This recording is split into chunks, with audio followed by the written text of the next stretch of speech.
Sebelum kita sholat, kita pastikan dulu Al-Bukhari nomor hadis 1117.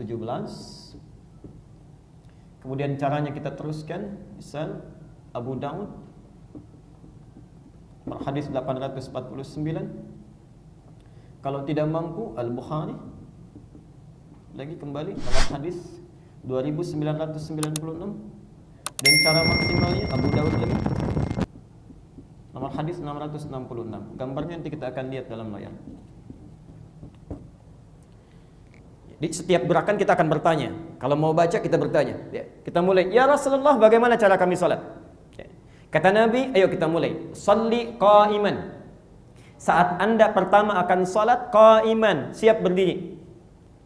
Di salat dimulai dengan berdiri. Awas, hati-hati. Salat dimulai dengan berdiri. Bagi yang mampu berdiri tapi dia memilih duduk, hati-hati. Bagi yang mampu berdiri tapi dia memilih duduk, maka salatnya oleh ulama sepakat dipandang tidak sah salatnya. Tidak sah salatnya. Hati-hati ya, tidak sah salatnya. Awas. Ada orang mampu berdiri dalam salat fardu, lalu dia memilih duduk, maka salatnya mesti diulang. Kecuali salat sunnah. Salat sunnah boleh, sekali lagi, boleh kalaupun kita mampu berdiri, kita boleh duduk kalau ingin duduk. Cuma pahalanya setengah. Pahalanya setengah, betul ya. Redaksi hadisnya demikian. Salatul qa'id nisful qa'im. Salat orang yang duduk dalam salat sunnah setengah dari pahala orang berdiri. Biasanya umumnya saat tarawih itu Anda umrah ke Mekah, kemudian tidak kuat berdiri lama, padahal masih sanggup berdiri. Anda duduk, Jadi satu berdiri. Kalau tak mampu berdiri, au qa'idan, kata Nabi, kalau tak mampu berdiri, silahkan Anda duduk. Sah hukumnya, silahkan. Tapi duduk pun nggak langsung duduk. Perhatikan Abu Daud nomor hadis 849.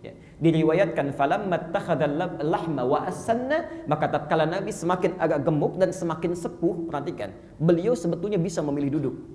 Tapi ittakhadha amudan fi musallahu. Nabi berusaha sedapat mungkin untuk berdiri sampai mengambil sandaran supaya bisa berdiri itu. Artinya, kalaupun Anda misal punya persoalan dalam sujud, tidak mampu langsung berdiri lagi, maka boleh misalnya saat berdirinya kita berdiri. Begitu mau rukuk sujud, siapkan tempat duduk di belakang, duduk. Itu lebih bagus dibandingkan langsung duduk seketika. Jelas di sini? Abu Daud nomor hadis 849.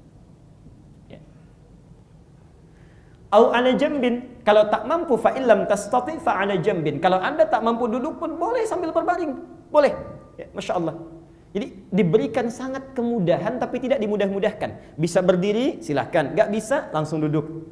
Tidak bisa duduk, berbaring. Dan Masya Allah, itu pahalanya sama dengan yang berdiri. Tidak ada bedanya. Yang penting rukunnya sempurna, sah salatnya. Rukun dan syaratnya sempurna. Apa dalilnya? Al-Bukhari nomor hadis 2996. Saya bacakan hadisnya. Idza maridal 'abdu aw safara kutiba lahu mithla ma kana 'alaihi muqiman sahihan. Kalau seorang hamba sedang uzur, tidak bisa menunaikan seperti aktivitas biasanya, bahkan saat bepergian tak mampu menyempurnakan amalan rutinnya, kutiba lahu mithla ma kana 'alaihi muqiman sahihan. Maka amalannya tetap dipandang sempurna seperti dia kala sehat atau dalam mukimnya. Ini penting saya sampaikan karena ada seorang ibu di Al-Azhar pernah bertanya, Ustaz, saya di rumah sakit, sholatnya cuma berbaring, wudunya cuma tayamum, saya diterima nggak oleh Allah? Saya bilang, Bu, jangan bicara dulu diterima atau tidak. Banyak di luar sana orang-orang sehat nggak kepikiran sholat, ibu sakit masih mau sholat, maka Allah lebih berhak memberikan pahala yang berlipat. Sah sholatnya. Nah sekarang ayo kita bahas terakhir, kita berhenti di sini. Ya Rasulullah, kami sudah siap berdiri. Kalau kata Nabi berdiri, kita bertanya lagi, bagaimana cara berdirinya?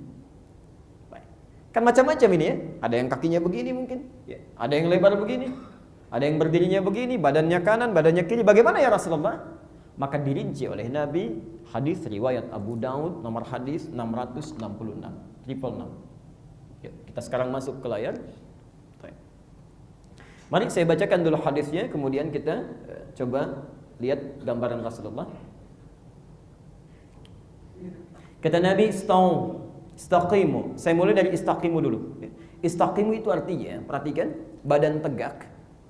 Dalam bahasa Arab, qomah itu tegak, tidak miring kanan, nggak miring kiri, posisi tegak. Pelan-pelan.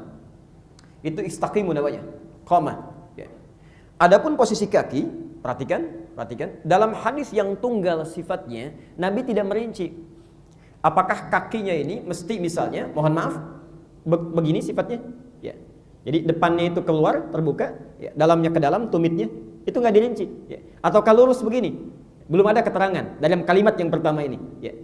Jadi ini menunjuk kesan bahwa kalau Anda sholat sendirian, munfarid, ya, sepanjang badannya tegak, kemudian tsumastaqbilil qiblah, menghadap ke arah kiblat, itu sudah sah secara hukum.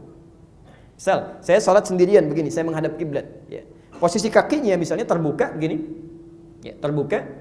Kemudian, maaf, baik itu terbuka ataupun lurus begini, yang penting menghadap kiblat sudah sah. Ya. Tapi yang Anda penting perhatikan, istaqimu, tegak badan. Ya. Kemudian istau, nah ini bagian keduanya. Istau berada posisi kaki lebarnya seimbang. Ya. Dalam bahasa Arab kalimat istau itu punya dua arti. Keseimbangan ini sejajar dengan bahu, turun ke bawah. Ya, turun ke bawah. Jadi tidak terlampau lebar begini, ya, tidak terlampau rapat begini. Ya. Dikata Nabi, badannya tegak menghadap ke kiblat, posisi kaki lebarnya itu selebar dengan bahu. Syaratnya demikian. Bagaimana taunya selebar dengan bahu? Menafsirkan kalimat tadi, teruskan hadisnya. Hadzu bainal manakib. Ya. Jadikan engkau saat berdiri itu, ya, bahu-bahumu akan sejajar kalau istaunya benar.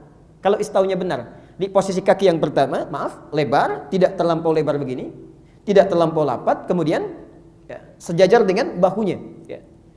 Dari atas kalau ditarik, ya, sejajar dengan bahu, turunkan ke bawah, kira-kira lebarnya seginilah kalau saya. Ya. Jelas di sini?